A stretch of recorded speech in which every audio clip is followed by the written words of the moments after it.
Okay, so what I find so striking here is, I mean, I'm used to the idea, I'm used to books and arguments where science has its realm, religion has its realm, but you make a much stronger argument that science as we understand it arose from a distinctively Judeo-Christian worldview.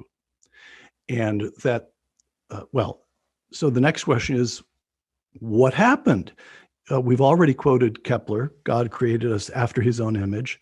Newton is explicitly and unashamedly, in fact, unselfconsciously a believer. He writes effectively, how did God do this? What was going on here? How do we test this? But he assumes some, we could argue about exactly what the characteristics of his God are, but there is an omniscient uh, that he assumes, He omniscient makes God. all those same presuppositions that we just discussed, but then he also sees in the scientific realm that he's investigating, in the realm of nature that he's investigating, evidence for design. So in the general scholium to the Principia, the theological epilogue that he writes to his great masterpiece on gravitation, he makes a design argument about the initial condition fine-tuning, the setup job that was required to create stable planetary orbits.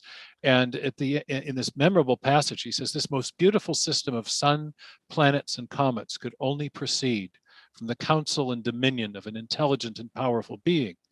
Now, this is written in one of the greatest works of physics ever written, and yet there is a theological, deep theological reflection, a design argument in these, which is a form of natural theology, but he also brings to bear a theology of nature. That is to say, he's bringing theological presuppositions to bear in the whole framing of the inquiry.